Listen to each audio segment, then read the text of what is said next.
Hello दोस्तों, प्रगति शिक्षा केंद्र में आपका स्वागत है। और चलिए आज का क्लास में हम लोग देखते हैं दो चर वाले रैखिक समीकरण। चर होता क्या है? चर यानी कि वेरिएबल्स। चर यानी कि क्या है? वेरिएबल्स। चर यानी कि वेरिएबल्स वेरिएबल्स वेरिएबल्स। ठीक है, तो वेरिएबल्स का मतलब ये है कि आपका जो वेरिएबल्स है वो एक्स वाई और जेड ए बी सी कुछ भी हो सकता है। वेरिएबल्स यानी कि चर। और ये इक्वेशन होगा जिसमें से दो वेरिएबल्स होगा। अगर इसका हम समान रूप लिखते हैं, क्या लिखते हैं? समान रूप। तो समान रूप में आपका क्या हो जाएगा? समान रूप में यहाँ पर हो जाएगा ए एक्स प्लस में और यहाँ पर बी वाई प्लस में सी बराबर में 0। ये इसका समान रूप होता है दो चर वाले रैखिक समीकरण का। इतनी बात आपको समझ में आ गई है।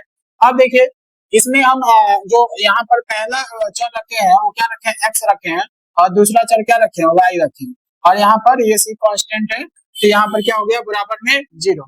तो इसमें अगर समान रूप से तो देखिए तो क्या पढ़ना है? सबसे पहले पढ़ना है ग्राफ, यानी ग्राफ, ग्राफीय विधि। ग्राफीय विधि से समीकरण को हल करना है। दूसरा अगर देखें तो यहाँ पर पढ़ना है विलोपन विधि। विलोपन विलोपन विधि, तो विलोपन विधि पढ़ना है।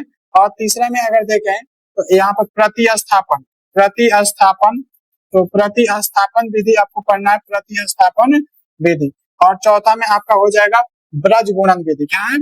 ब्रज गुणन, ब्रज गुणन विधि।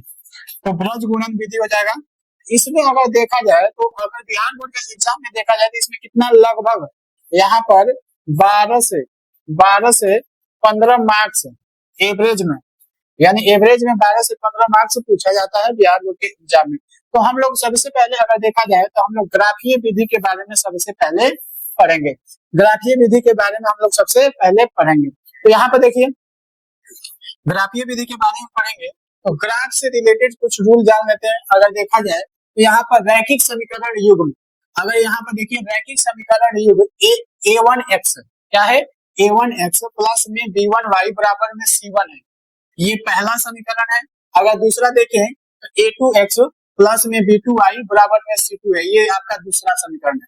तो अगर हम इसको लिखना देखते हैं तो a1 बाई में a2 not equal to b1 by में b2 होता है, not equal to b1 by में b2 होता है। तो ये तो पहले संगत होगा। क्या होगा? संगत होगा।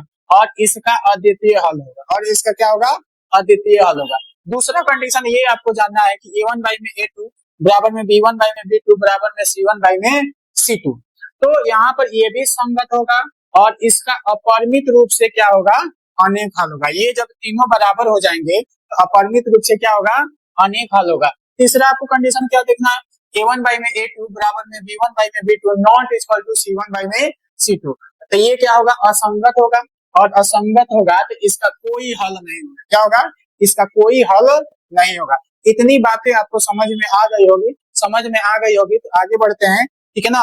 अब देखिए, अब ग्राफ में क्या करना है? आपको रेखाएं के बारे में जानना है। तो सबसे पहले रैखिक समीकरण यानी कि a1x प्लस में b1y बराबर में c1 और यहाँ पर a2x प्लस में आपका b2y बराबर में c2 को निरूपित करने वाली अगर रेखाएं के बारे में जानना है तो सबसे पहले आपको प्रतिच्छेदी रेखा के बारे में जानना होगा। तो देखिए, कोई भी दो रेखाएं प्रतिच्छेदी कब होगी? जब यहाँ पर अगर a1 बाई में a2 not equal to b1 by में b2 अगर होता है तो वो एक दूसरे को प्रतिच्छेद करेगी। यहाँ पर अगर देखा जाए तो दूसरा है संपाती। तो संपाती a1 बाई में a2 b1 बाई में b2 और c1 बाई में c2 अगर ये बराबर होता है तो ये रेखा क्या होगी? संपाती होगी। प्रतिच्छेदी कहने का मतलब एक रेखा ऐसे आ रही है तो एक रेखा एक दूसरे को क्या करेगी? काटेगी। ठीक है ना? क्या करेगी? काटेगी। इतनी बात समझ में आ गया। और संपाती करने का मतलब एक रेखा क्या है? ऐसे जा रही है तो दूसरी भी जो रेखा होगी, दूसरी भी रेखा होगी वो इसी पर होगी। क्या होगी? इसी पर जो रेखा होगी वो होगी। इतनी बात समझ में आ गया। इतनी बात आपको समझ में आ गया तो आगे बढ़ते हैं। तीसरी बात आपको क्या समझता है कि समानांतर रेखाएं कब होगी? जब a1 बाई में a2 बराबर में b1 बाई में b2 not equal to c1 by में c2, यानी कि ये रेखाएं क्या होगी? समानांतर होगी। ये रेखाएं क्या होगी? समानांतर होगी। इतनी बात आपको समझ में आ गया होगा।